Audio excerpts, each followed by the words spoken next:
what's the going rate for a picture of Deke's feet? That's literally the first question.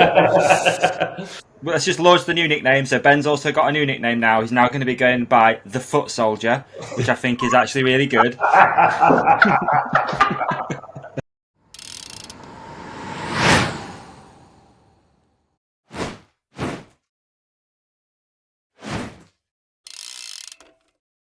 Here we are. Episode 31. Oh, I'm so sorry for the delay, dude. I'm so sorry. Don't apologise to me, man. Apologise to the 6 listeners. I'm so sorry, 6 listeners.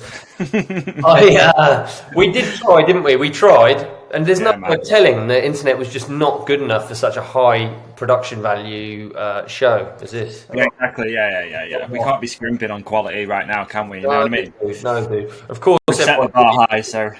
Everyone, talking of quality, everyone already knows the guest because it's on the title, but we have a guest with us today, and it is the Deakinator, the one and only, the Feetinator. Thank you very much for allowing me to turn up. I'll take gifts and dinners and dude, I actually learned something today. I did. No, I did. Do you know what this? Do you know what this is? This is yellow jacket syndrome. You've given him. What's that? Yeah. Well, you know, like a marshal, they get a yellow jacket and then they blow their coat off. Now you know that you're live on Ollie and your show. Is Pick on Deeks, and I can't do anything about it. Me and Davi have a chance to be the bruisers. Yeah, man, we do. A big thing around there, dude. That's what did you learn? What is it? What's the secret? We'll talk about it. No, well, screw it, you have now. Well, do you know what? I just said, Deeks, what's the update on the feet pics? Because I thought... we talked about how it actually came about, and after this, I actually set up a Cameo. So I thought, do you know what? It's easy for people to do, and we've been inundated with about 3 people. Just repetitive. They're just constantly asking you to do things, or is it just a one-off for 3 people? This is where this is not correct. He's obviously being humble. His Cameo's kicking off, and then I was like, "Fucking hell, dude, this is insane! Like, are any of these foot ones?" And he's like, "Not many, I don't think." And then we went back through them. There's at least 10 Feetinator ones. He's making bank off his feet. Pay me that, dude. It is what it is. And that's on Cameo. So what are people... Dude, how does this happen? What are people saying for this to happen? They say, hey, man, can you show me your feet for how much? And how much are we talking? Look, within how long's it been now? We've literally been... 2 minutes. Ollie suggested that we talk about our lovely trip in Spain, maybe the new Focus Jam Carbon, but no, you 2 bunch of fucks, we're talking about feet and everything else now. Alright, should we move it on? Well, no. No. On it now, so let's just cut it out. Basically, if you want foot pics and shit, I'm like open to the idea now. Just pay me the buns. Shit on the menu as well. I won't be shit. I won't be doing that. I won't be doing the Naked Martin stuff. I'll cut to the chest. I won't be chucking up people's asses or anything like that. Just a picture of a foot. If you want one of them without my face, I'll quite happily do it. Send 25 quid to my Cameo and I'll make it. 25 quid. There we go. Wow. And there you go. That's an advert. You realise people pay for ads, right? And you're just out here fucking, you know? Well, I've been voting for this stuff, so yeah. Unbelievable. That's classic. Can we launch the new nickname now? Because I feel like that was actually quite funny. Definitely not. Oi Oi started as a joke from a bus shelter. We've realised I'm a 36-year-old man now being Oi Oi'd. Like, actually, and then likewise, old Dubs here. Like, the group is so sick this week. Like, some of the group know nothing about biking. No, they love biking, but don't know anything about like the riders or anything. Right. Okay. All right. They're like, "Are you like an MC or something? Like, why are you called Dub?" And they're like, is that not weird being a 36-year-old being called Dub? Do you know, we should actually introduce where we are and what we're doing, shouldn't we, first? Please, yeah. We've had enough only fans or whatever we can call it. Wait, what was your nickname before we do move on? Oh, dude, it's good, isn't it? It is good. Come on, let's launch it now. Right. No, you got a new nickname, brother. I was finding it. This is the whole reason why I'm being unsociable. Right, can you make another vid filmed, but this time with your souls crossed? Can you make another vid for friends showing your bare souls, but this time they are crossed? While sitting down, prop both the soles of your bare feet up for at least 30 seconds, both feet visible, and tell Kelly something. I can't see the rest of that. Tell Kelly I forgot to have one more gift for you. While sitting down, prop both soles of your bare... Mate, it's actually mental thinking of it. So many foot ones in there though, dude. And you'd care that little that you just do them, get the money, and you forget. He forgets. He's done so many foot models. Where's the camera on this? Can listen see that? Right, where is it? Don't dive. That one there. Can you see? You probably Jake. Yeah, Jake. Can you make a video of your feet getting tickled? LOL. Let's do it now. He's already. Come on, Ollie. Come on, Ollie. Oh man. So what are is there like normal stuff though, dude? Like you doing like happy birthdays, shout outs, that sort of thing? Anyway, there we go. Come on, do you do normal stuff as well? Like just do normal shout outs, all that stuff. He's like Krusty. He's like Krusty the Clown of the internet. Yeah. That's class, dude. Good on you. Good on you, man. Why not? Right. So how many? Sorry, just last question. I'm sorry. How many of these are we doing roughly? Like a month? Are we talking 5? Not that many. I forgot. I don't really push it. I just got. We had this conversation because Ollie was like, "Where have you been?" I did a birthday shout out, and then it weirdly, wrongly went on to foot messages and stuff. It's over 100. But it was a while ago. It was a while ago. Like 2.5 grand worth of foot photos. Stuff down, but he's been. To be fair, all of a sudden it doesn't sound so stupid when you put it like that. it's all right. It's good business. I'll get a bit more now we've got into this. I've got quite a tasty build today, so I just think, well, screw it. I wouldn't mind getting a bit of dollar back. I've got to buy like an oven, a microwave, and loads of other boring stuff. Hey, I've had an idea. This is going to be a podcast first, all right? Well, no, it's not really. Normally, me and you wing it, but I think we should give Deeks a chance to live plug his own Cameo, and you can just list the features, and then afterwards Benny can make an edit together, and he can put the thing in. So, all right. So I'm going to count you in, and this is it. This is your elevator pitch for your Cameo. All right. Cool. What is my Cameo? I've got. All right. Well, get it ready. He's getting it ready. He's preparing it in a minute, dog. Let's talk amongst ourselves. So this is the first. Let's just launch the new nickname. So Ben's also got a new nickname now. He's now going to be going by the Foot Soldier, which I think is actually really good.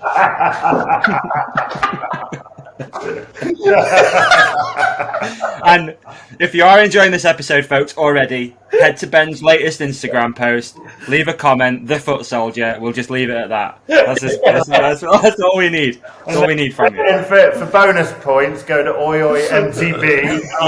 Keeps the stuff there. And unbelievable. We can just plug in here, left, right, and shoulder, mate. Use code the Foot Soldier for 10% off. Done. It's always. Right, guys.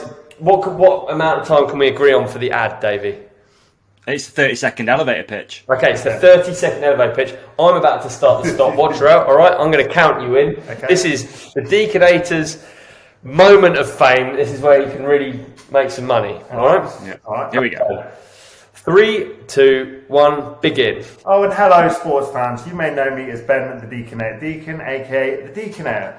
My channel is at Deaconator1 on Instagram and Cameo. Please reach out to me and I'll quite happily give you some foot things if you want that, birthday shout outs, all of that stuff. And I'm sure we can strike a deal for added bonus points. I may throw in a free one if you go to OIMTB, buy yourself a Tech Jersey, I might chuck in a free foot photo. There we go, bish bash bosh, we're on 28 seconds. Done. That was good. Too good. Studio. Back to the studio. First live ad. Too good. Wow. All right, last question, Ben. So Cameo is an up-and-coming sort of platform. Is there any other platforms you've got your eye on at the moment you can really sort of get in there and milk for a little bit of cash? Not really, but I don't. We realise how old and dumb me and him actually are on like. I feel like you're on it though, man, because you're on it. He's on it. No, we're not. We're not. We're just trying to, do. Are you the first Cameo mountain biker? No. Who's on there? Matt Jones, like Pilgrim, Is he, yeah? like all the big dogs are on there, and then me, who's not. You on there, Ollie? So, But it's pure Cameo. The beauty is a Cameo. You don't really. It sounds really bad, but it's not like sponsor related sort of stuff. So today I've posted a video of a donkey at barbecue, which What, this is on Cameo. You posted it? Not Cameo. I'm talking up. See, no clue. Who's buying videos of you with donkeys, dude? That's right. Sorry, I'm on about TikTok. We're on about up and coming. Right, no, this is what we posted yesterday. To listeners, there's a donkey eating cake from Darren's mouth. And how did that do on TikTok? Has it killed it? Not really. Yeah. 2000. there we go. Right, okay. This has been a whirlwind episode so far. So we've got to explain a lot of stuff. We need to. Yeah, that's right. Where we are, you know. Yeah, exactly. Yeah, right, okay, Davey. Yeah, let's do it. Yeah. All right, guys. Yeah. Hola. Is that good? Hey. Yeah, I don't know anymore though. C. Yeah, that's yes. So up here in southern Spain with Ride Southern Spain. So me and Deek are out for a week sampling all of the trails that Ride Southern Spain are kindly taking us out, and it's pretty cool, isn't it? It's awesome. Really good. Very, very, very different. Like, we didn't really do too much research. It's very, very different to nice, smooth, groomed bike parks. We've come here, and the first day was quite an eye-opener, literally, like eyes falling out of our heads and all sorts. But as the week goes on, you get more accustomed to the stuff, the rocks, the gnarliness. And today, dude, it was sick. Yeah, it's unreal. Above the clouds. Really? And yeah, it was really, really cool. So we're like, awesome. You fly into Malaga and then travel out to a place called Langeron. I think that's how you say it, or Langeron, or I don't know. Yeah.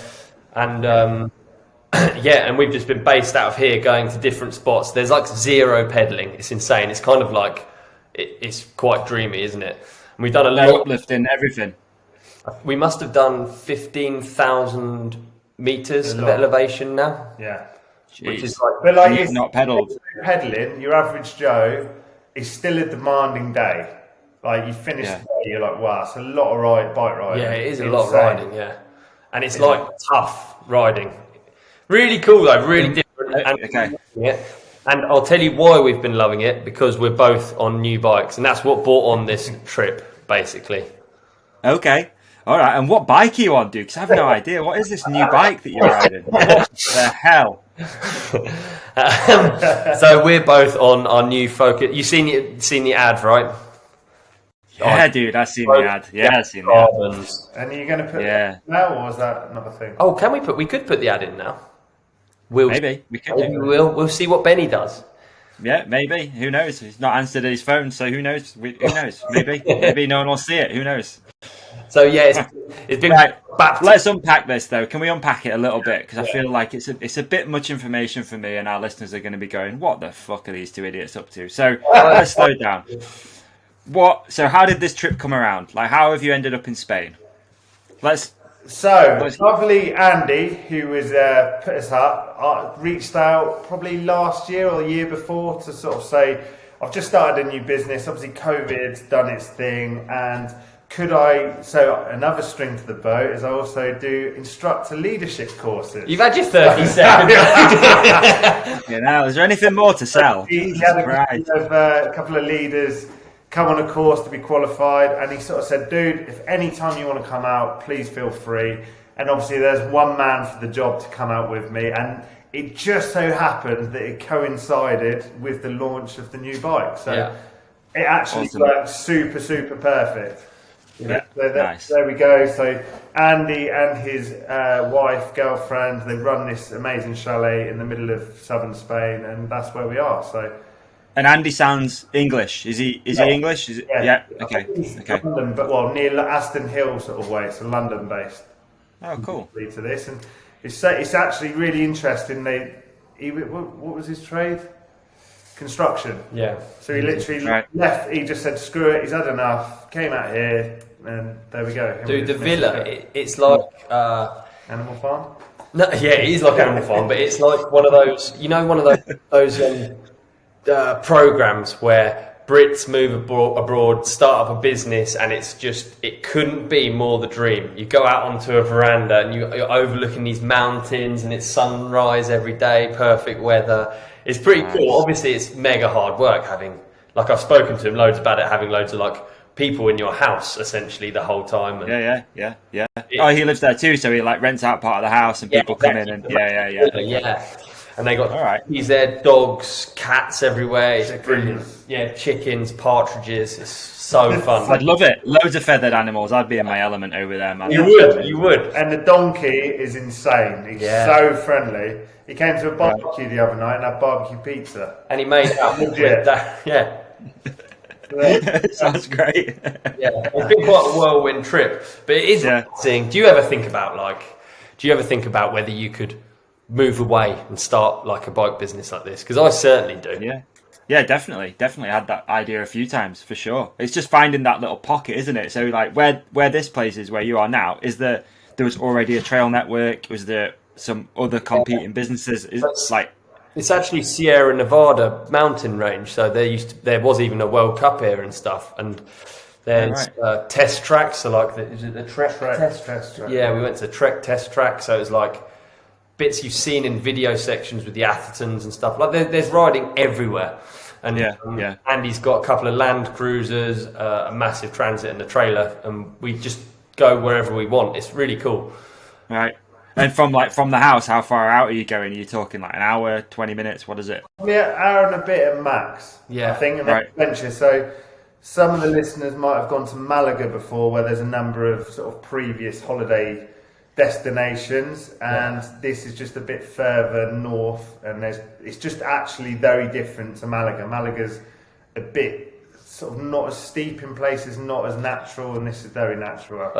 There are bits of this that are super gnarly, aren't there? Oh, big time, yeah. Yeah, I think the first day we were there, I mean, we're both from, I guess, me and Ben especially, we're not really versed in rocks, My experience of rocks is from when I go away, and this is rocky out here, and I wouldn't usually, aim to ride rocky stuff, but it has been mega good. I feel like now we're like 4 days in. We spent 4 days clattering down hills trying to keep up with Andy, and now I feel like I'm getting it. Rain. Yeah.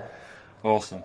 That's cool. It's good to see that someone's gone out there and started a business too. I always appreciate that stuff. So that's dope. Really, really cool. Yeah. And going back to what you said, dude. Yeah, I have kind of thought about it. So what Andy's doing now is kind of what I did in my early 20s was in America. So people would come out and I'd look after them and I'd take them to different tracks, whatever. And not only is it really fun, but you get to meet some really cool people too. You get to meet some dicks, but you get to meet some really, really cool people as well. We've got, and I think this on our trip, we've got a fantastic group. Really cool. So, how many people would you normally have out on like a group ride, a group trip, whatever you call it? No, I think you can do 2 trailers.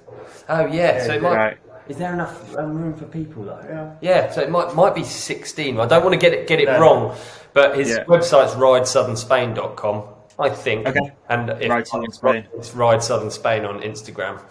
Okay. But it is well worth it, dude. And like, particularly if you're, maybe you're looking to race one of the EWS and stuff, and nothing can prepare you for that experience more than like riding out of your comfort zone, maybe riding rocks, riding everything blind. And these are fast, long trails. They're punishing, physical, and like, it's wicked. I've had a hell of a time. Sounds good. Well, I think the key thing is now it's January, sort of February, March. Yeah. You can't go to Morzine because it's all snow covered. There's not really a great deal of easy places to come to. And I think this place, it cost us maybe 120 quid in flights with our bikes, and 2 hours away, 2.5 hours away, you're here, Yeah, that does sound good. And what I like about Spain as well is maybe if your partner doesn't ride, might be a good one. You can have maybe a day's ride and then a day at as a beach is local, I guess, or something like that. Malaga's pretty nice from what I have imagined. I don't know, I've never been, but some of the guests here, one of the guests here has brought his partner, and exactly that. Yeah.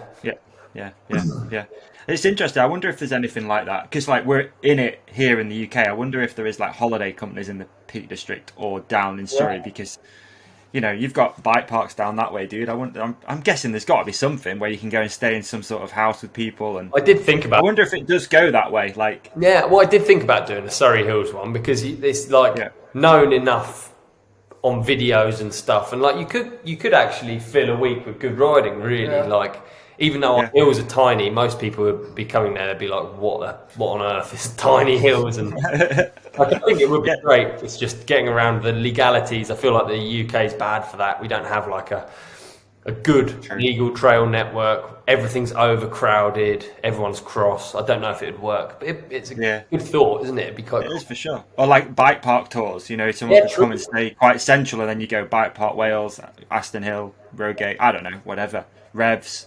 There's got to be someone doing that, surely. Like 5 days, a different bike park every day. That'd be sick. Yeah, it would be cool. You could do it in a bus, couldn't you? People could fly into. Yeah. There we go. Oi tours coming 2023. Maybe. Who knows? A lot of behind the scenes that. Yeah. Oh man, yeah, it's tough. And he sort of opens up a bit. You're like, wow, actually, there's so much. It's non-stop work, isn't it? And Andy bangs out these these physical trails day in, day out as a guide, and it's like, it's punishing, you know, because after our group goes, it's straight into the next group. So dude, for sure.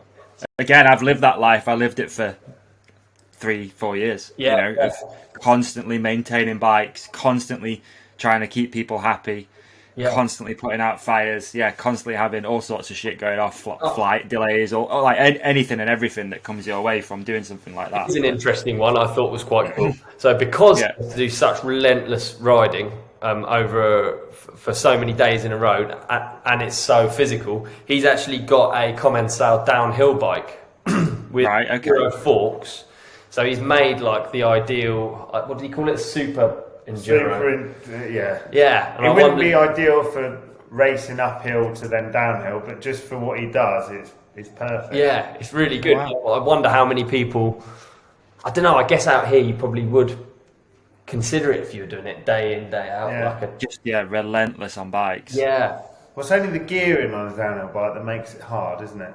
Yeah. So he's basically sort of glorified a downhill bike and made it slightly more sort of versatile for the uphills as well. So he's got like 12 speed on the back, and it's interesting.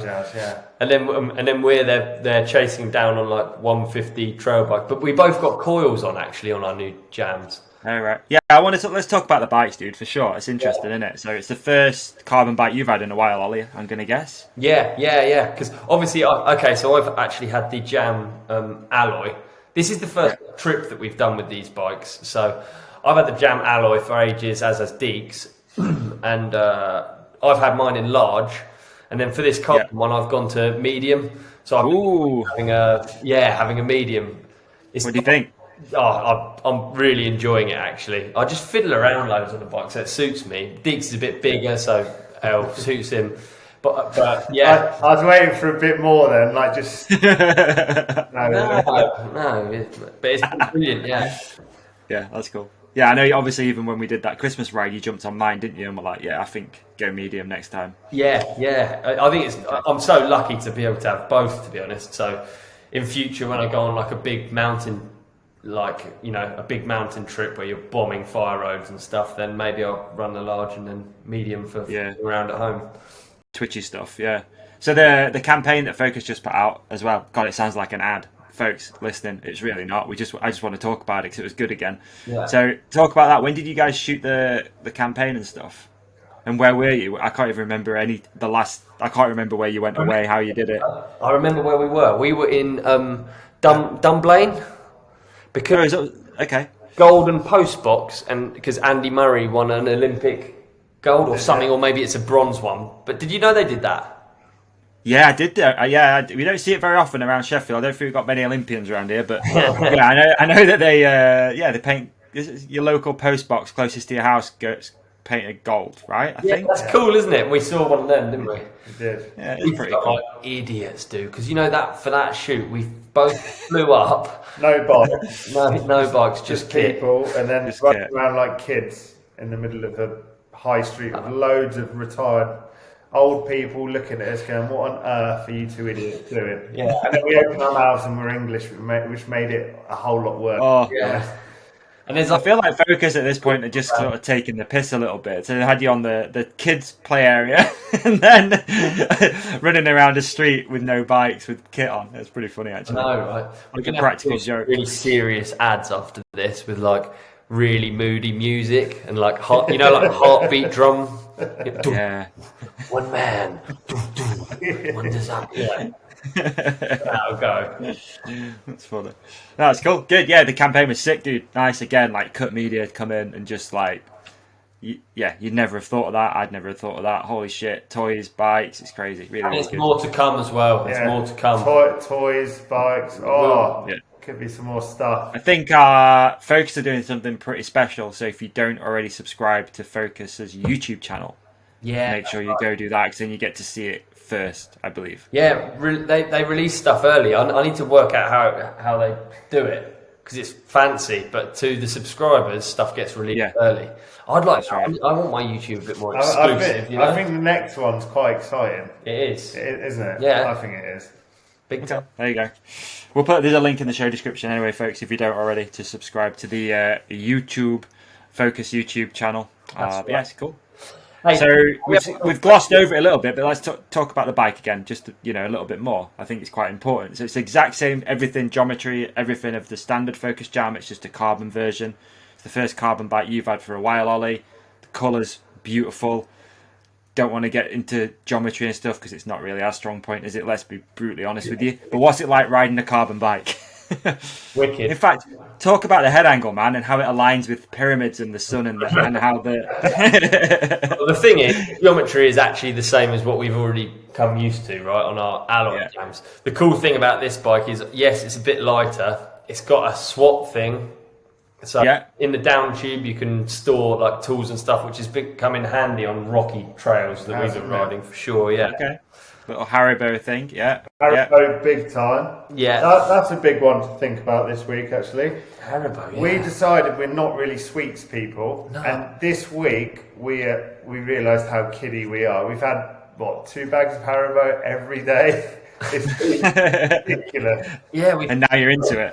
I'd never buy sweets. I've been buying sweets for some reason. I don't know why. You just put it in your helmet bag. You're like, Yeah.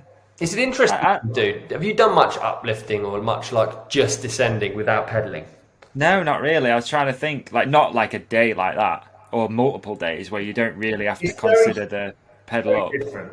Like when you think of uplift, you think Bike Park Wales, other bike parks are available that offer an uplift service, and you're on a truck for what, 15 minutes tops? Like these, on a truck. We're in the truck in some cases for half an hour, 35 minutes, and it takes you just as long to get down as it does up. Yeah, yeah. Which isn't really the case when you go to some of these UK places. Yeah. It's a big day in the saddle without you realising. Do you know what I would liken it to? And I think this is a good one. When you go and eat sushi, right? Oh, God. You eat the sushi and you're like, fucking, this is so light. I feel so good. Yeah. You keep eating it and you think, everything's so small, I can have more. I want more and more. It creeps up on you, dude, doesn't it? It creeps up on you. And then you find yourself very full.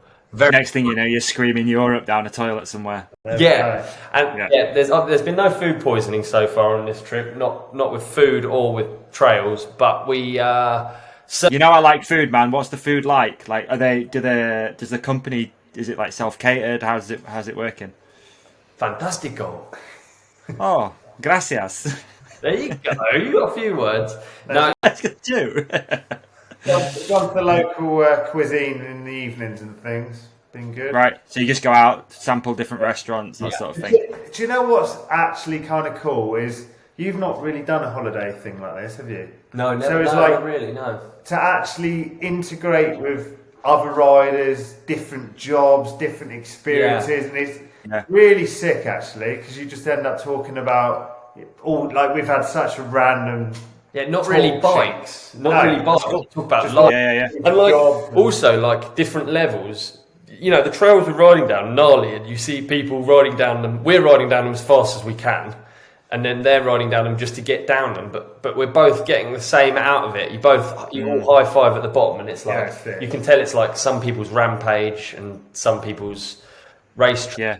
And Bikes, that's true. Good, man. They are good, aren't they? It's interesting though sometimes to step outside your own, because you'll be in a little echo chamber, right, of pro riders or mates who work in the industry, and I'm the same. Like day to day, I very rarely speak to someone who isn't involved in outdoors or something like that. And I used to actually really like that about when I was doing what I did at MX Heaven. People come over, they're builders, that's their hobby, and they're just so like pumped for it. Whereas obviously when it's your job and everyone around you is involved in it, it's a little bit different in it. So I dare say it's cool, man. Sometimes I feel like you get a bit of a sort of zest for it again. It's kind of like it rubs off. You get you get a bit of other people's stoke levels for like biking again. You're like, fuck yeah, this is actually really, really cool. What I think's been really cool, probably the example I'm thinking of is this guy called Greg, and he fucking loves riding. He's ridden all over the world. He's done loads of these trips. Absolutely loves it. Doesn't follow one bit of it and couldn't give a shit. And that's cool. To me, it's so refreshing, because that's just like someone who just loves biking, you know? Yeah.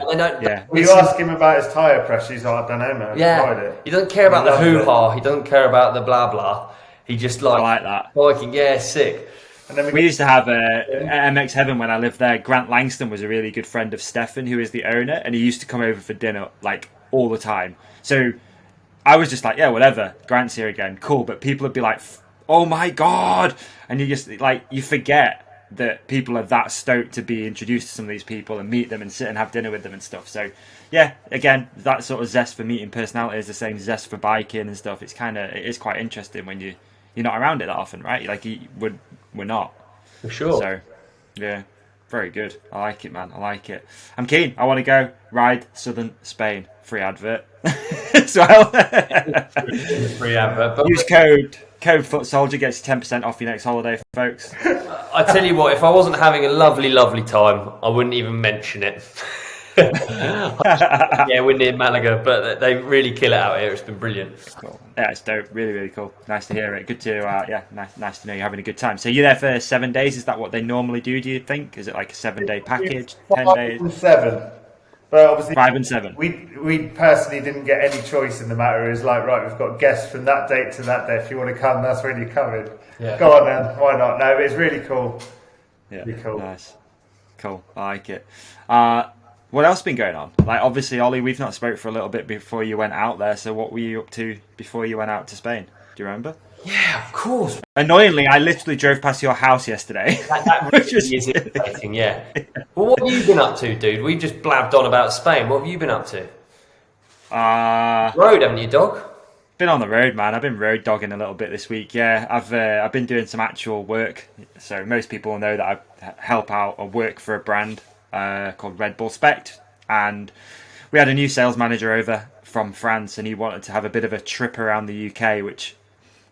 Yeah, it was a lot of driving. I did 850 miles since Tuesday and Wednesday. Did 850 miles driving between various stores and stuff like that. It's been pretty hectic, dude. So, and what goes on? Yeah, when you meet the store.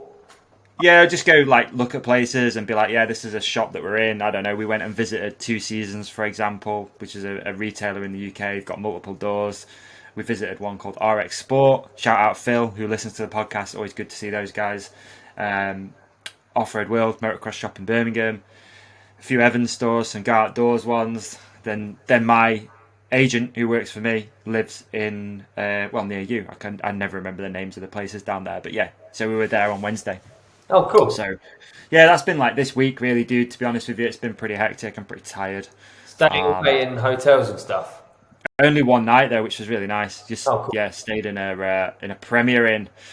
God bless you. Yeah, back road dogging just for a few days. It's kind of cool to get out and see various places and stuff. And yeah, it's weird, isn't it? Like you're saying, being out there and the zest for stuff, and then you have someone who's never been to the UK before comes to stay with you, and they're just like, "Whoa, look at this!" Like, "Oh, you have really cool food," and you're just like, "It's a pack of Pringles, dude." Like, it's shit.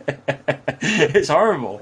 But yeah, I was doing that, and then the last weekend just gone was pretty cool. Went to see Jackass 4, which was rad. I guess you've not seen it yet. I haven't seen it. No, what's it like? It's worth it, man. It's good. It's really good. Really enjoyed it, and the whole Jackass thing kind of, I don't know. It's kind of, what's the word? It's not. I don't think the word emotional is right, because that's kind of strong. But like, Jackass for me was such a big thing when I was young. You know, like the first Jackass movie, the series. I basically bullied my mum into getting Sky TV so I could watch Jackass. And just that whole, like, the culture around Jackass, the clothes, the music, everything had such a major impression on me as a young person. We spoke about it last time, I think, about TV shows and stuff that you watch and how it influences you, right? Yeah. Like, Jackass was a major influence to me as a young person. You know, I was like 13, 14 when that was popping off. So, the movie, when Jackass 1 came out, we went to the local cinema to try and see it, and we were too young. So we went once, basically we're told we can't go in because we're too young. The second time, my dad called up and bought tickets. So the hustle was like, we'd go, the tickets were already bought, you got them from the machine, and we were hoping that they'd just let us in because we already had tickets. You know, we didn't get ID'd before them, sort of thing. But they wouldn't let us in. And then the third time, we just went in through a fire exit around the back and managed to get to see it a couple of days later. So, we went back to that cinema. I've seen four now, Jackass films in the same cinema, and it's like a bit of a shithole. It's not very nice. It's the local cinema, and just made a bit of a night of it. Yeah, just had some nachos and. It's all the same characters, Davey, is it? Pretty much everyone's the same. The only people missing, Bam isn't in it because he's gone through some shit from the looks of things. He's had a mental breakdown. He's been going through some stuff. And then, actually, Ollie, you'll know. Do you know Poopies, who's in all the... Jamie so was... Yeah, so Poopies is in it. He's one of the new cast. And there's an English guy in there whose name I don't know. But yeah, for the most part, it's pretty much the same people. It's a good film as well. I mean, the storyline, there isn't one of those. Obviously, it's just skits and stuff, but it's good. It's really, really good. I think everyone should for sure go see that film. It's crazy, isn't it, really? Like, guys getting paid just for doing damage to the body. It's kind of like what we do as a hobby, I guess. But some of them now have got to be getting on a bit.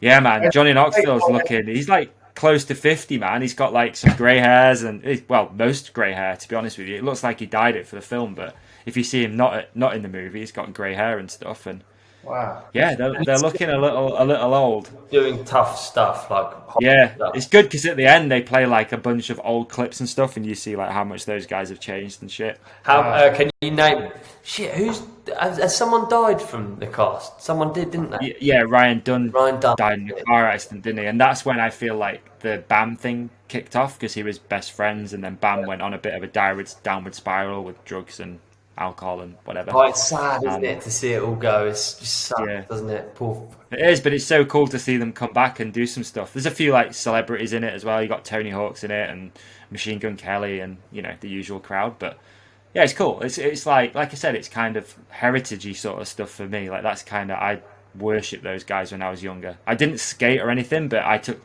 so much influence out of that. The way you dress, the way you present yourself, everything was like... It was like, it's okay to not care and to be different. Exactly, wasn't it? To be different. Yeah, it was okay to be different. At a time as well, like around that time where you're already an outcast at school because you wear, a Fox t-shirt that no one else understands what that brand is or all that sort of stuff. So yeah, I think it's definitely a cool thing to go and check out and relive like all those old feelings about it and stuff. It was dope. Really, all the standout stunts.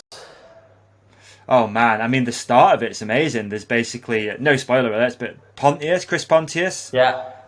So at the start of it, there's a dinosaur, and it's basically his dick that's painted green, and you've got like the two balls, and then like, I guess the shaft is like a dinosaur. That's pretty damn funny. Man, I don't know. I'm trying to think. There's so many in there. Knoxville takes a hit from a bull like pretty hard. Every movie I think he does something with a bull.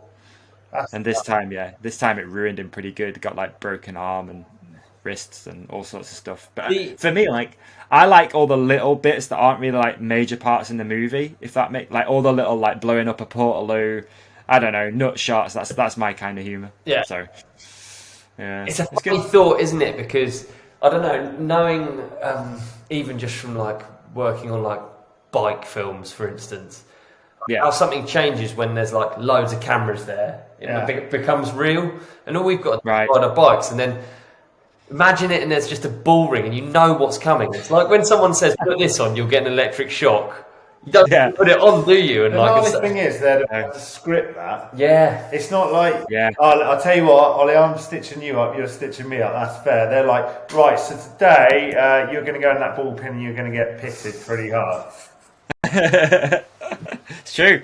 So you know the massage guns we've got that go like really quick. Yeah, the compacts. There's a skit in there where the bigger dude, I can't remember his name, it might be Preston Lacey, I think. So he's got his nuts dangling through a piece of wood. So it's just a set of nuts hanging right there. And it's all a set which is all miniature. So it's like a miniature punch bag and stuff like that. And the camera sort of pans round. And then there's just this set of nuts, one of those like massagers with boxing gloves on, just hammering his nuts. And it's all, they use like red cameras quite a lot, right? So it's like super slow motion, and you're just like, oh my god. And then he like stands up, and he's obviously in pain. And like you said, then the director Jeff Tremaine's like, dude, we didn't get the shot. Like, you've got to go, you got to do it again. And he's like, no chat. He's like, yeah, you got to do it again. And he's like there, just like threading his nuts through this little hole, just about to get him pulverized. It's funny, dude. It's good. It was a good night, man. I really enjoyed it. We had the full cinema experience as well, with like massive cola, sweets, nachos. I went for it pretty hard. I wanted to remember that one, which I did the next day. Disgusting, but yeah, it was good. It was a good evening. So we done that. Go on, sorry. I love a good cinema. It's been ages since I've been to a cinema. Mate, I've not been for years. The last time I went to the cinema was to see Once Upon a Time in Hollywood. Was that the movie? That one, I went to see that on my own because no one would go with me. And I just wanted to go on my own, actually, more than anything. I just wanted to go and just hang out on my own in a nice cinema. Yeah. That's the last time I think I went. That's like 3 years ago. And before that, it was probably... That's been a massive factor. Yeah, totally. And that's kind of the cool thing, isn't it? Like, you can go out and do stuff again. It's kind of nice to just go to the cinema. Like, why not? Why not? I booked the wrong seats. That was kind of funny. I booked the seats in reverse, so I thought I'd booked the back row, obviously, bit of nookie. But I'd not. I'd booked like the very, very front row, so we ended up sat at the front. It's like a bad neck after this. It's pretty annoying. I booked tickets for other people as well who didn't find it as funny as I found it. And then, ever do dates at the cinema when you were younger? Nah, I didn't do it, man. Social? Did you? Nah. So it's just weird. Like, you don't get to speak to anyone. That's generation, isn't it? It's just down the park with WKD Blue. That's it, isn't it? Yeah. Just the quickest route to fingering. What's that? WKD Blue. Right. All right. We're doing that. It's very true. Now smell that. Oh no, the podcast has descended. Oh goodness. Oh dear. So yeah, we've done that, and then we went to a comedy club on Saturday for a friend's birthday, which was really funny as well. That was good. Not been to a comedy club for a long time, and again ended up sat right at the front. Didn't get picked on, which was, I was kind of up for it, to be honest with you. I don't mind a bit of banter with someone. It's cool. I'm not shy.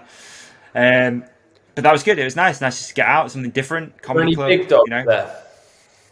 No, I think it's a pretty small one, man. Like, the headliner was pretty funny. He was called Matt Bragg or Brat.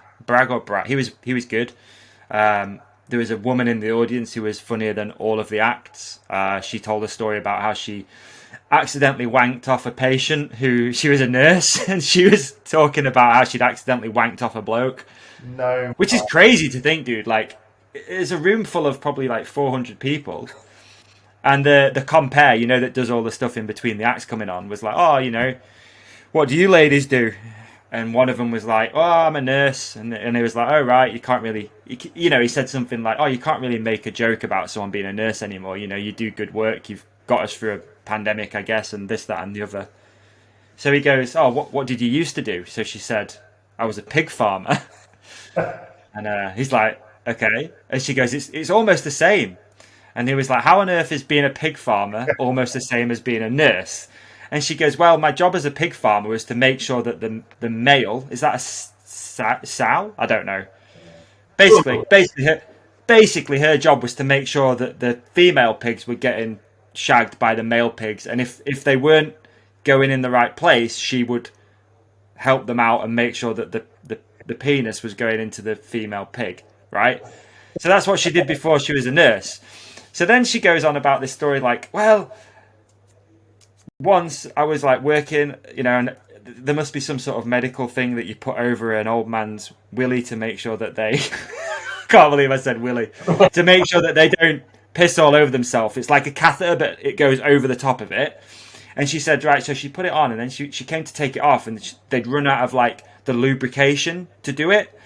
So she goes, so I soaped it up instead, and I started to like pull it and try and get it off, and then apparently, why am I telling this story? But anyway, and then so she was like trying to get this thing off this old man's Willie dick. is appropriate, yeah. Willie's nice, isn't it? Willie's, yeah. We've got some kids listen to this, so Willie, and the willy went off. The willy went off all over it. Really? Yeah. Anyway, so she told this story in front of like 400 people, dude, and obviously it was pretty funny actually. And the compare's just like lost for words because he was just like, so good.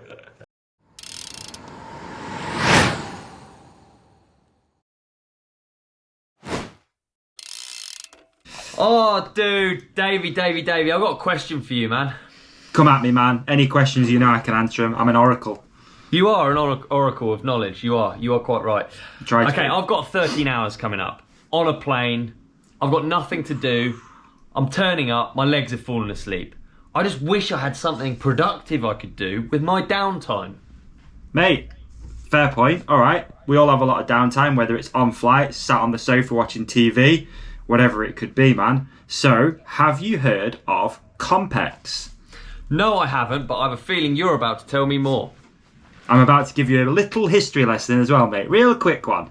So, in 1988, the first computerized muscle pocket exerciser, or Compex, was born. Since then, Compex has been providing clinically proven and market-leading muscle stimulators to athletes and sports enthusiasts all over the globe. Now, I fit in that bracket, athlete and sports enthusiast. Emphasis on the athlete. Emphasis. Heavy emphasis. Okay, carry on, please. Since then, Compex has become the world leader in portable muscle stimulators, which help improve performance and recovery in sports.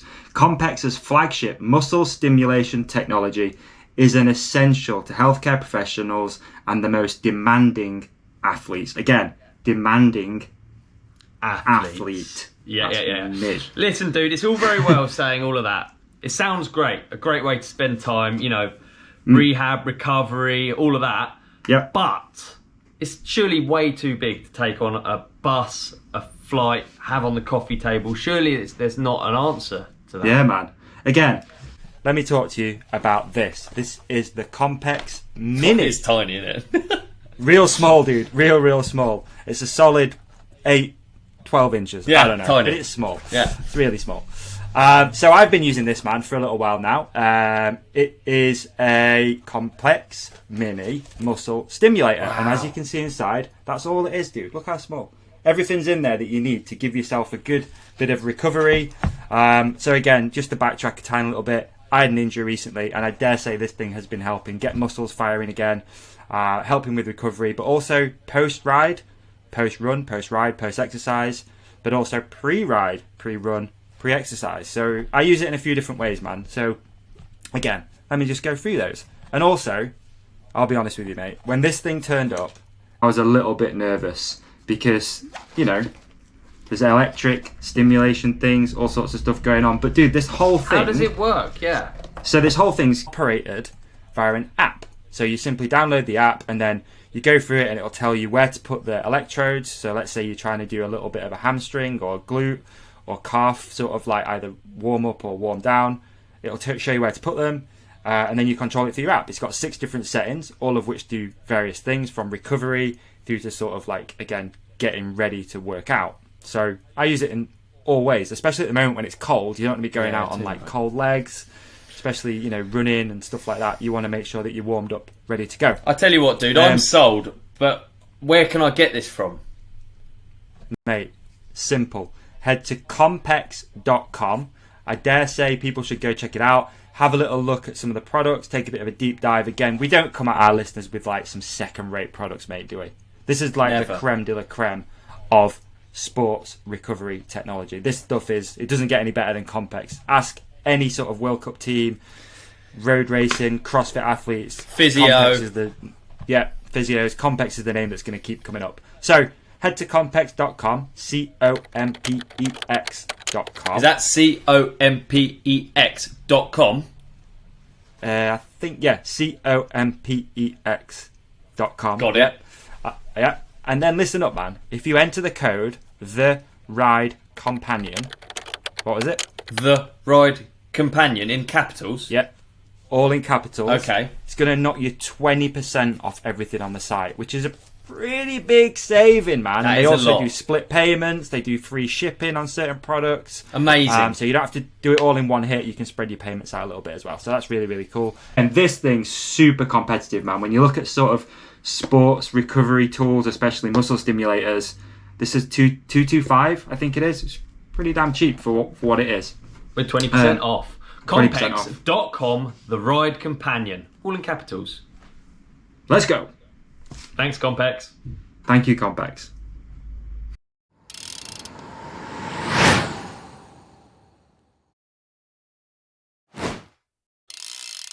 Yeah. It happened to me once as well, actually. So Sorry. not that.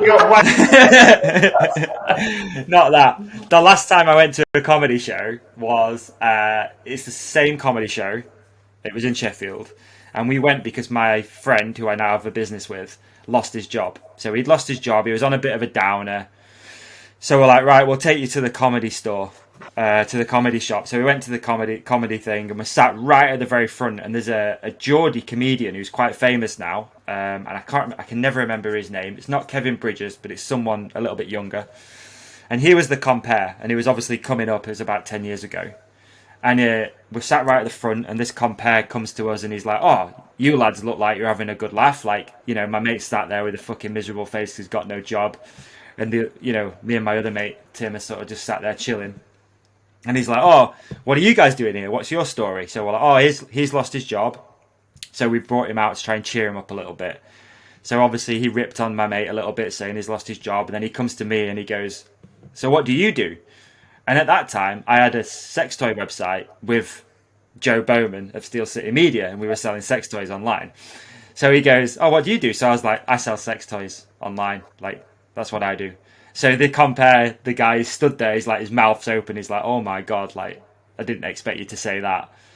And he's lost for words a little bit, and he goes, "So what's your biggest seller?" And I just went, for some reason, I went, "Massive rubber fists." And everyone just creased up laughing. It was like a bit of a moment in history. He was just stood there with his mouth open. He's like, "Oh my God, done. You've killed it. It's over." Tell them. Yeah, we did sell it. Yeah, we did sell a lot of rubber fists, man. Yeah, Really? yeah, a lot of rubber fists. How big? Yeah, Were they like just life size? yeah. I suppose it's like less intrusive. If someone come in the house, what's this? What's the dog toy? Yeah. You know, True, yeah. big fucking knob there. That You'd be is like, true. "Why have we got a knob?" I'd love to see a dog playing with a dick. The fist is just a fake arm. Oh, that's for my peregrine falcon. What's this? to sit Oh, on. I just whack people, you know, fucking around. Yeah. Just a big dangling. So yeah, it was funny. Anyway, it was a moment in history that was funny between us as friends and stuff. It's kind of cool. That's good. And then that's it. I think for the weekend, did a little bit of riding. Yeah, for the most part, that was it. I think. Yeah, that's it. Oh, I'll tell you what I did do, which was a story I was going to tell you. I'm waffling on here, but No. I like to go and do a cold water swim sometimes. Well, where I go for the cold water swim, it's like a mile walk away from where you park, and so I drove up there just before we were going to record this, like the day before, I guess, so it'll have been Sunday. Yeah. Again, sorry It was like- to our listeners. Sorry about that. It's all right, mate. I just keep mentioning it 'cause it's funny. So it was like super windy up here, man. We've had like the worst wind. So I'm walking across to get to the water, and it's like blowing a gale, and it's like, oh my god, it's really cold. It's fucking cold as well, like walking to the water. So I get there, and there's only me there, obviously, because it's freezing cold and no one bothers doing this stupid shit. And I always like hang all my clothes in a tree and my towel and stuff like that. So I do that real quick. I then go down, get in the water, and dude, it was so fucking cold. Like, it was insane. Like, sometimes water's weird with that. Like, if it's icy, it's not as bad for some reason. But when it's like wind chill and everything, So I get in the water and I'm like, right, I'm gonna just shut my eyes for 30 seconds, a minute or something, and just really try and like feel this. Do you know what I mean? I don't really swim because it's a little bit silly. So I just sit there. Yeah. So I shut my eyes, I sat in the cold water. And right when I thought, right, I've got to get out, I opened my eyes and all my shit's in the water. Like, my trousers, my towel, my t-shirt. What, dude, it just blew. Just floating around, yeah, dude, in this water. And I'm like, fuck, like, this is bad. This is not good. So even though I was at my limit, I think, with being in the cold, I then swam around picking up all my shit. Oh, it's which was all, oh, mate, honestly, dude, it was the worst. And then, obviously, I put it on, like I had like wet trousers, wet t-shirt, my coat hadn't got in, my bag was still there, my towel had been in, so that was piss wet through. And then I walked a mile back to the car. Oh, dude, it was the worst experience, honestly. You were actually probably you weren't helicopter cold. You just No. fucking with water, dude, don't you? You just. I know. I wasn't helicopter cold, not by a long shot, but it was bad. Like, it was bad. Like, blue lips sort of vibe when I got back in the Mercedes. Would you Huh? the tin foil blanket when you got back to the car if you could have done? If I had one, yeah, definitely. Just had to wait for the heating to come on, which in the C220 takes basically till I got home. It was just warming up. Anyway, so yeah, that's the few things that's been going on in my life, dude. Yeah, Nice. great, isn't it? I wanted to actually just do a little plug. Hopefully this is cool. I mean, Deeks has promoted the shit out of everything, so we can... Exactly. I mean, Well, that's the rule, apparently, that, and I'm getting dinner tonight. What? Let me just try and find this. 1 second. I can't remember how I sent it to. Oh, I sent it to the Ride Companion thing.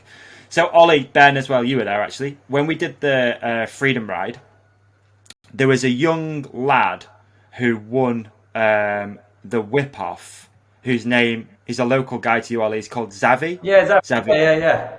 Little dude, yeah? Davi, yeah, he's the man. Yeah. So little Davi is doing a thing for charity, and I thought we got to promote it because he's a good dude. So he is, let me tell you a little bit, because I thought this was kind of nice just to give this a little promotion. So Davi is going to attempt to walk up Ben Nevis and then ride back down it. It's a world record attempt. He'll be the youngest person to ever descend down Ben Nevis on a bike. And I thought that's dope. And he's doing it to actually raise money for... hang on.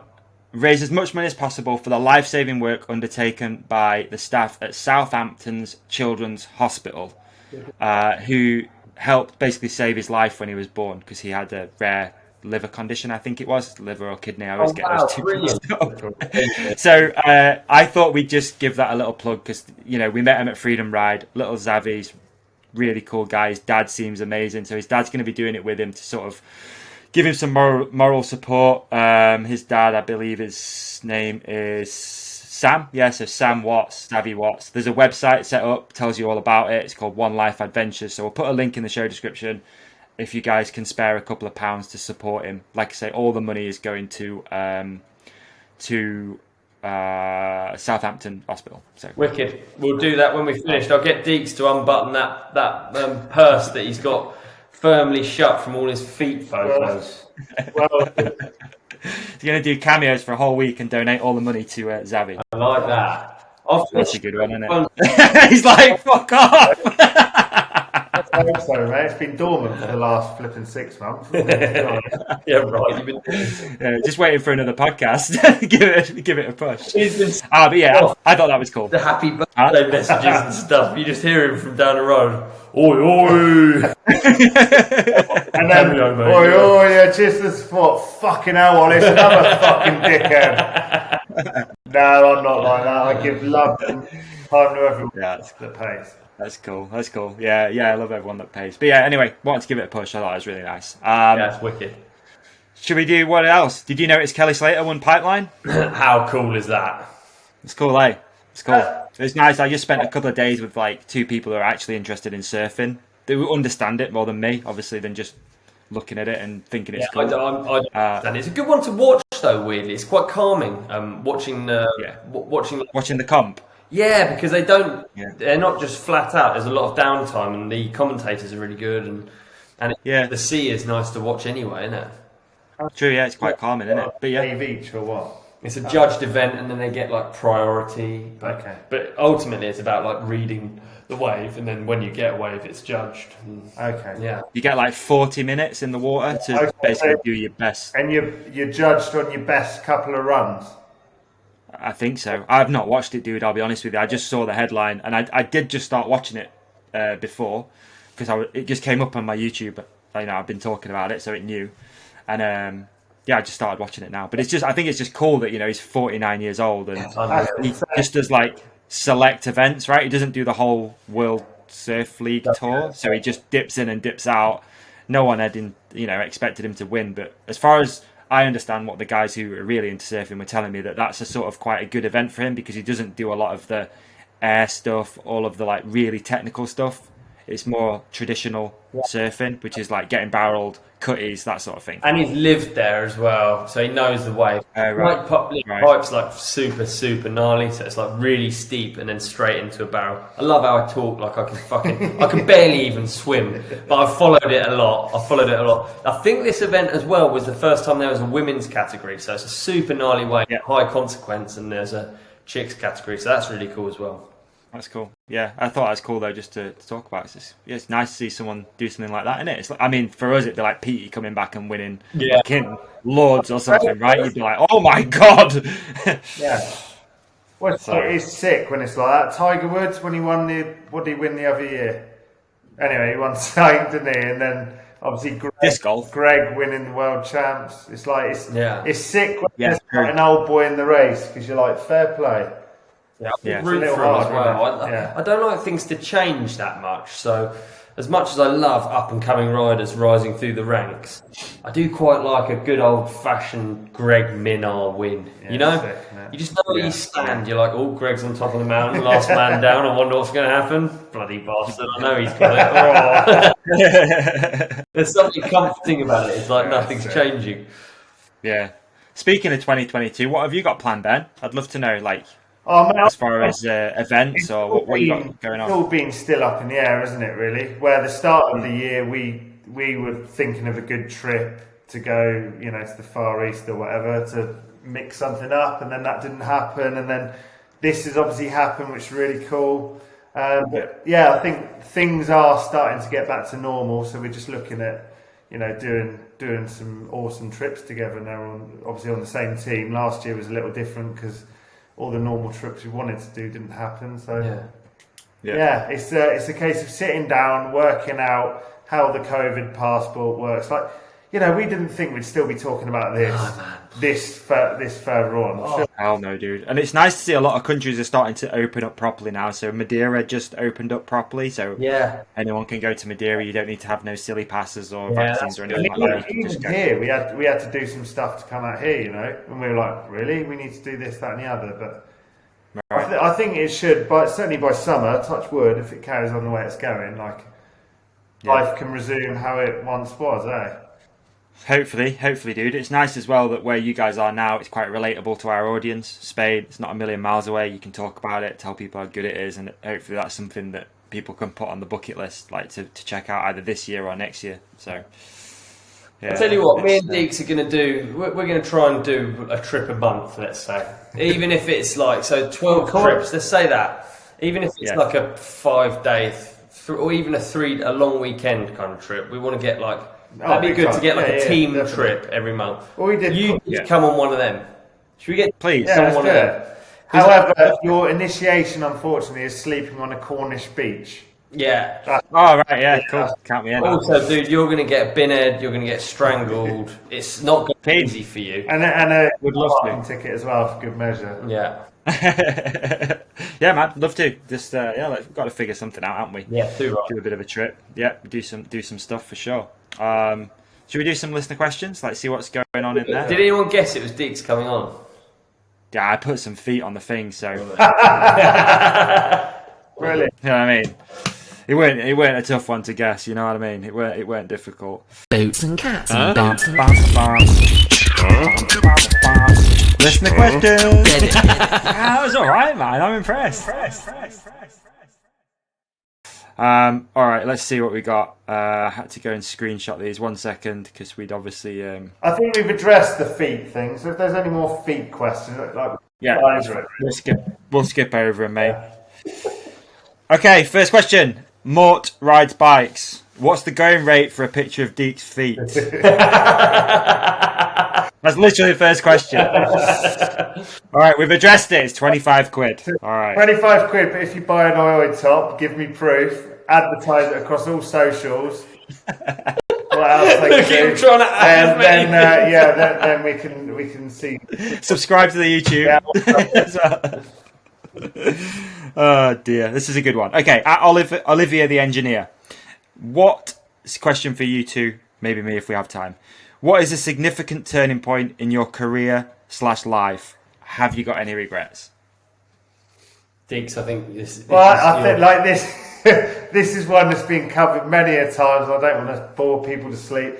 As you all know, I was once a Royal Marine Commando. I got hit in the middle of a war zone, and that defied what I'm doing now for a job. Done. Short and Amazing. Really, really sick, and it opened up my eyes to what I wanted to do in life. And you must still regret wearing Kenny for that season. I give you that. That's all I got ripped for. You know, the offer was there, but you know. Oh dear. What about you, Ollie? Significant turning point or a regret? I don't know what yours is. Mine was a significant turning point. I would say was.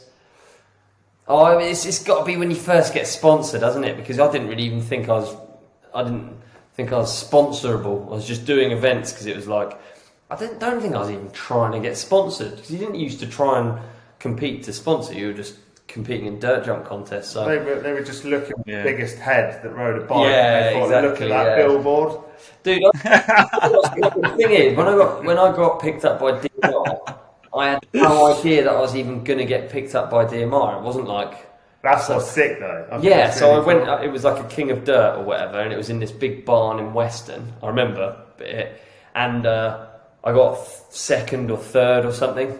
I can't remember. Yeah. And then the team manager came up to me afterwards, and he's like, "Yeah." So he was Tom Lang. He's a killer dude, and he just goes, "Yeah. So do you want to like ride for DMR and stuff?" And that was like the dream, dude. DMR's the coolest band, you know, for like a dirt jump kid. So I was like, yeah. And then he quite literally gave me a bike there and then that I took home with me. And that was it. Like, that's bizarre. Shit. And at 17, when you don't not really think, I don't know, you know, I didn't really think I was the shit or anything back then. I was just like doing dirt jump contests. So. Do you know what's really cool? You didn't go looking for it. No, I didn't. Yeah. That's really cool. Yeah. And can you sponsor me? I'll piss off you little shit. There you go. It's true though, man. It's true. I think especially now with social media, it's just this. I don't know.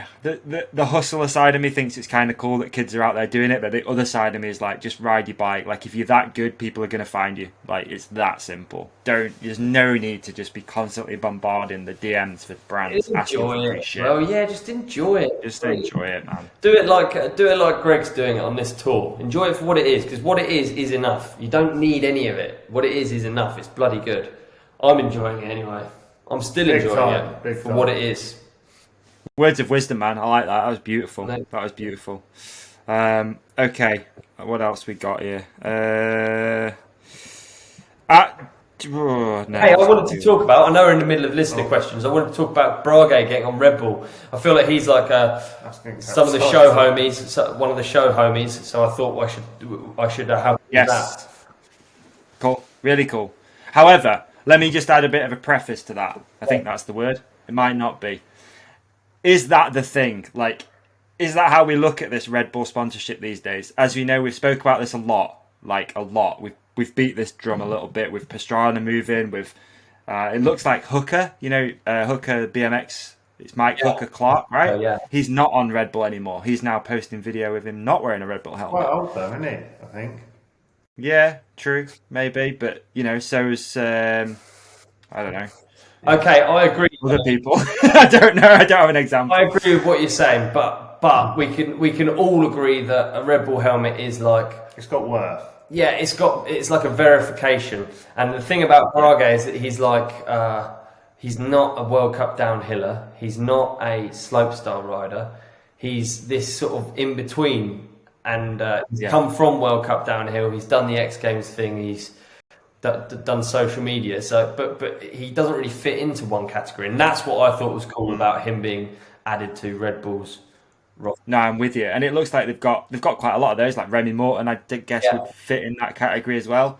And just to sort of clarify, I don't think it's not the thing. It's just interesting to think, that people are like, oh my god, he's got a Red Bull helmet. But Ben said it perfect. It's verification, totally. But no one would be having that same response if he'd got X other brand. Agreed. Yeah. It's interesting, isn't it? It is interesting, yeah, because it's. I wonder what it's like for an athlete, because they're obviously. I think there's probably more to it as well as regards to a steady income. Let's say medical support. And that's the big one, isn't it? The medical support. Yeah, the platform of Red Bull to promote your stuff. That's probably the biggest one, because that then brings everything else up, I guess, sponsorship-wise. I think the other thing is it's an out-of-industry sponsor, and it's a really active out-of-industry sponsor, so I think we would still be talking about it if it was like Brage's riding for Mercedes-Benz. Yeah. I think we would be talking about it. We'd be like, fucking sick, the world is looking at our sport or whatever. Outside world is, but just Red Bull has a bit of it is part of what we, it is part of the sport. Oh man, for sure. It's interesting because I obviously just had my sales manager here for a few days he works in Austria, so we obviously ended up talking about Red Bull and stuff, and it's interesting because we were saying, oh, isn't it funny to think of how many fingers they have in various pies, and we started listing stuff oh, they've got a football team, they've got the air thing with the planes, they've got the events, they've got ice hockey teams, they've got skydive teams. It's it's just so the supercross team, motocross team. Holy shit, that they are spread everywhere, and it would be super interesting. And I know people say this all the time, but to think about what do those sports like mountain biking look like if Red Bull had never wanted to get involved? It's interesting, right? I'll tell you what, maybe we'll find out, because I think their deal for the World Cup downhill and cross country is coming up soon. The broadcasting rights are up soon, so open to who knows who's going to buy it, whether it be Channel 5. Maybe. Who knows, dude? Who knows? Because GMBN or Global GCN, whatever, they've got a lot of the road stuff, haven't they? That's right. Yeah, they are they Discovery Channel? Discovery, yeah. I guess Euro sport shows of the Tour de France and the big red. I don't know. Correct. I don't know. Interesting. Yeah, who knows? But stoked for Brage, obviously. Super sick, and really, really cool to see that. And I no doubt it's going to elevate the career even more. Fucking hell, if that's possible. Yeah. Okay, what else we got? Ben at Charlie Wilson. Will you be at the EWS Tweed Valley? Definitely not. No. Okay, there we go. Next question. Anyone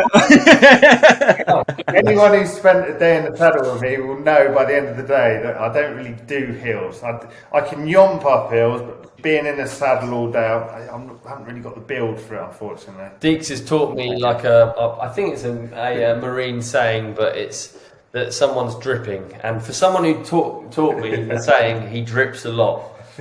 We need a plumber, a constant plumber for someone to call a plumber. Deeks is dripping. I did a yomp the other day. Kind of like that stuff, dude. Sometimes I know you're probably sick of it. But what's a yomp? Marching with a backpack, essentially. Weighted backpack. They can ride in gear 1, gear 2 spin I just don't see the point in that. I could like walk just as fast and I can hold that pace, but some other people prefer to just spin on a bike. That's why I don't really like chugging away on a bike. Anyway, That's fair. there we go. Yeah. All right, this is a pretty good one too. Could be good for some future stuff. At Zane86, where's a place you've never been that you'd love to go riding? To both of it, to me. Yeah. We Whatever. this thinking of this week where I think it's almost a bit. Well, it's not lazy. Like if you work from nine till 5, 7 days a week, whatever, and then you get that 1 week a year where you want to go on holiday.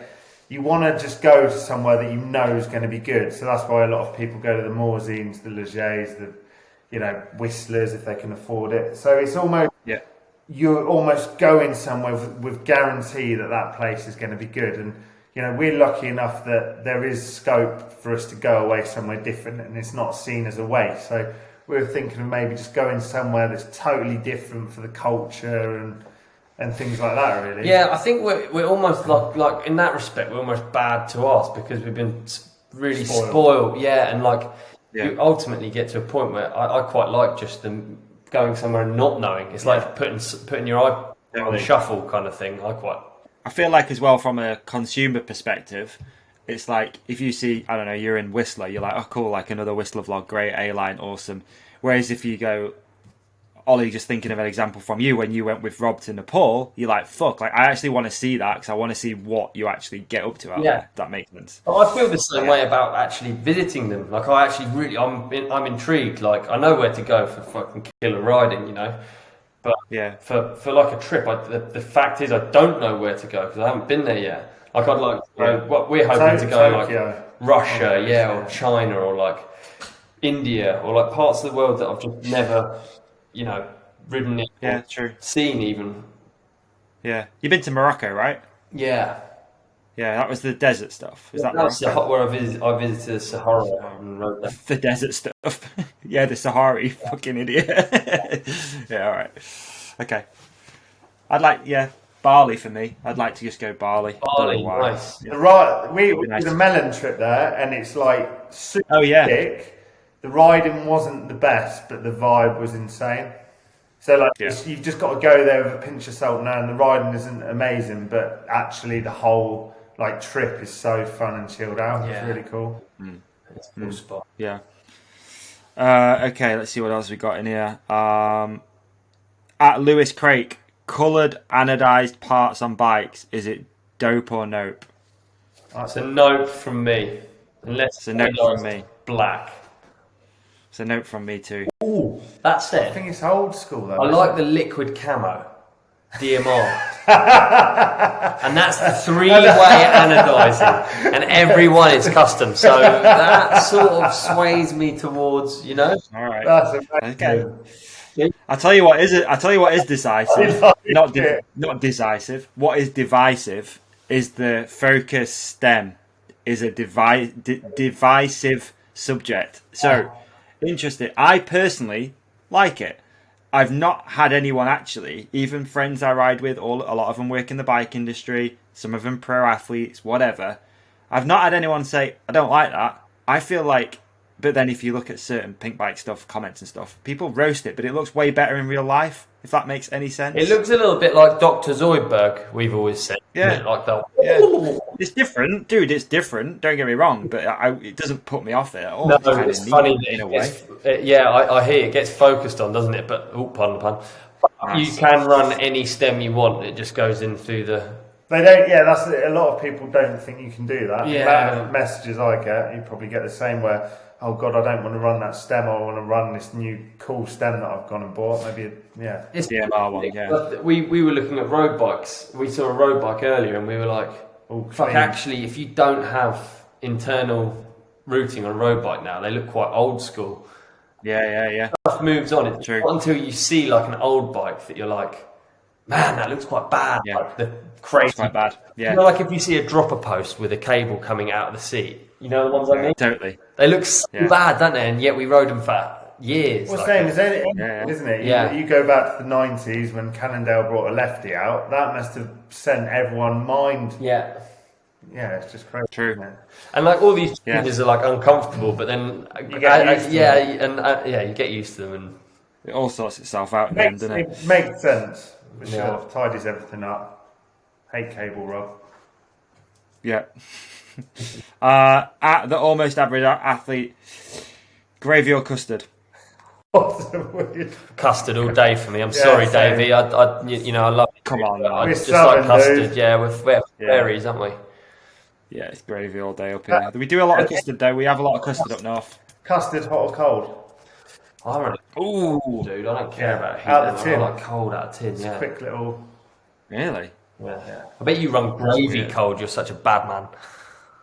Yeah, gravy. Yeah, in a protein shaker. Yeah. I feel you. Okay. Is it scone or scone? Oh, I've always thought it's scone. Yeah. Scone to me. Yeah. There's a definite north-south divide here, isn't there? There you go. Sorry, dude. We're all- There's two of us. I don't want to make it like that. All right. Yeah, no, it's fair. I feel like I'm getting banged up. Gang banged. I was going to say. I feel like I'm getting gang banged. Bang with the fist. Okay, I'll join you. Yeah, scone for me as well. Yeah. Thanks, mate. Appreciate it. Yeah. Turn the tide. Gangbang deeks. How much? Okay. That's obviously what. Let's just try and speculate on this because it might be quite interesting. Theduslia. How much? Fuck knows what that says. How much are riders being paid to have Fizzy Pop logos on their helmet? Let's just speculate because it might be interesting. I mean, I have no clue. I have a clue, but it feels a bit. Well, Well, no, the divide's massive though. Isn't yeah, it? it is I massive. think, Yeah. You know, like when we were younger, you'd see. Oh, I don't know. Like some big time back then, it's like, oh my god, yeah, they get a 10 grand golden handshake. It's just a load of crap, really. Because I know, well, Needles wasn't on much for that. Oh, what was that one called? Rockstar. Rockstar. I Yeah. think it completely depends. Like where Red Bull get people young, and then they do crazy projects with. What do you say? Yeah. What? They do crazy projects with them, so they have like activation budget, which is massive. When you're young, that's all you want. You just want someone to fucking help you build a massive course, and that stuff costs a lot. Yeah, I feel like that value is probably more beneficial to most athletes anyway. And it ups your other sponsors. 'Cause it's- Imagine as well, Yeah. And then you've got a Red Bull. You're hiring a Red Bull athlete or a Monster athlete. Yeah. But I don't think it's as much as it's Not actually. as much as you think. No, it's funny because Not- it's like. Me and you chatting about this like we really know. Well, but we've got an do idea. know, More yeah. of an idea. But it's funny. I think generally there's a bit of underpaying goes on in these sports. It gives them a platform, doesn't it? That's the thing. Yeah. And that's the end of the day, they're big businesses. They're trying to get a product for as cheap as they can to maximise that product. So Funnily enough, David, it sort of it reminds me of the Frisbee conversation, because that's really what I was getting at. And we got in beef with the Frisbee lot. But what I was really getting at was that actually there's a bit of underpaying going on. Like a lot of these people have big reaches and they have a lot of eyes, and they're not getting paid the same as even the same in other Road, sports. mountain Yeah, biking, road, massive. mountain biking, footballers. In lower leagues even get paid. It's tough, isn't it? It's tough. Again, we spoke about it a lot about athletes like knowing the worth and how do you gauge it? Like, what is it all? It must be no doubt hard for them to figure out how much someone's worth, and it's the opposite way around for an athlete to go to them or whatever sponsor. How much am I worth? Like, it's not an easy thing to do.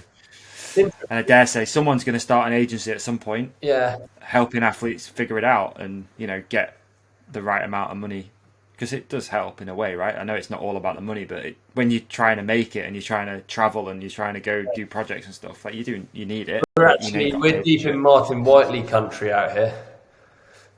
Oh, really? Yeah, he's an agent for a lot of people, isn't he? He's quite a big agent, particularly in the downhill world. And he's not driving around in a Fiesta, is he? Let's be honest. He ain't driving around in a Fiesta, dog. As in Martin Whiteley's in Bike Park, Wales? No, I've got the wrong guy. Sorry, my bad. He's got like it's like a Ricky Gervais beard, and he used to run. Yeah. The Global no, Orange David Brent bid. Yeah, a lot of teams and a lot of big back names. in the day. Yeah. Back in the- Okay. Yeah, interesting. Who knows? But yeah, like you say, there's no doubt of scale. Either way, it's better than digging holes for a living.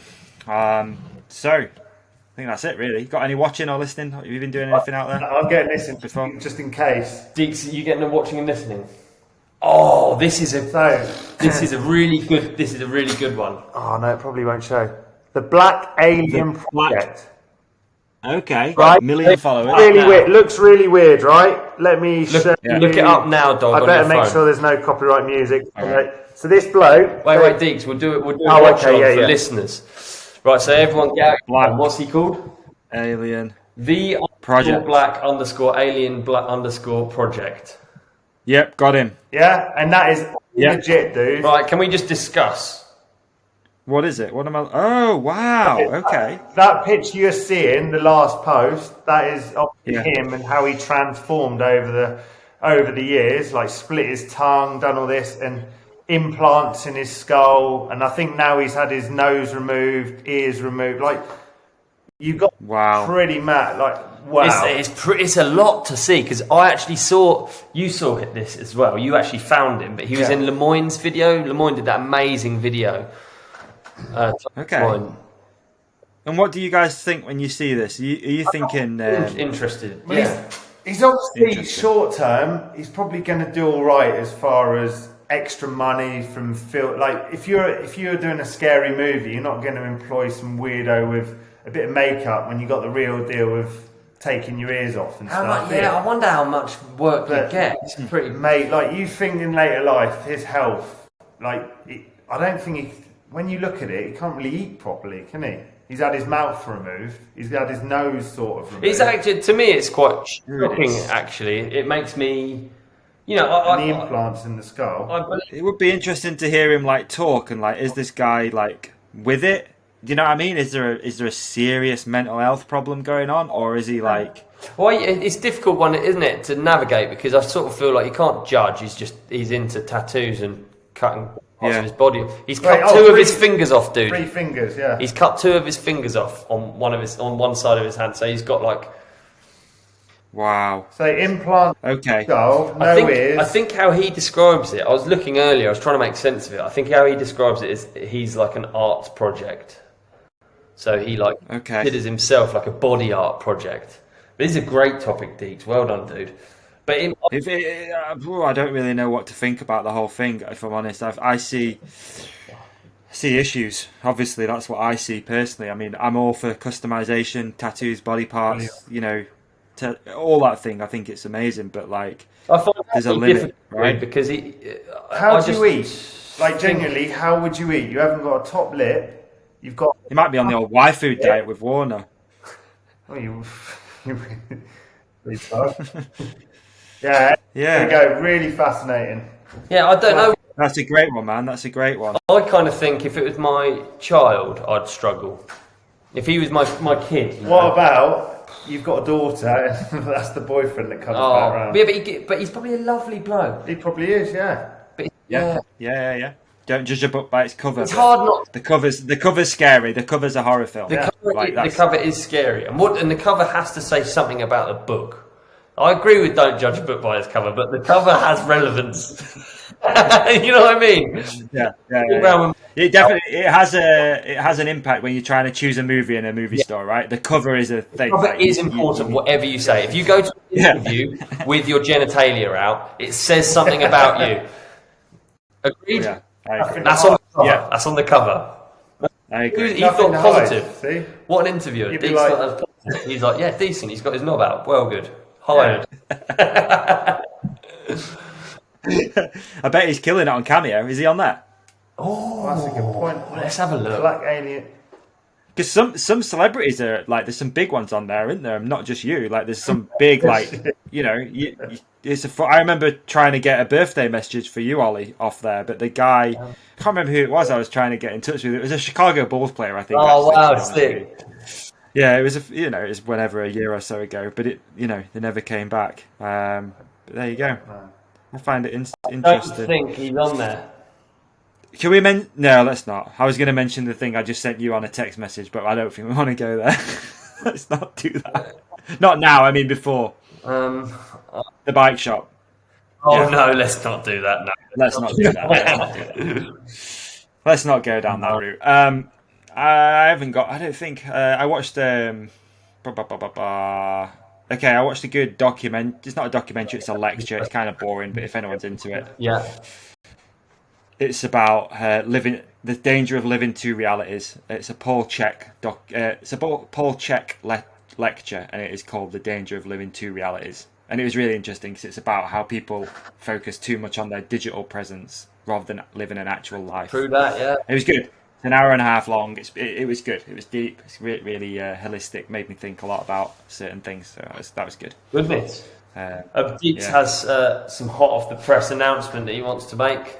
Well, I'm not really that fast, and I certainly don't Do it in an announcement voice. So, we'd like to announce the Crankworks series. It's their 2022 season, including the addition of a festival and homecoming in Whistler.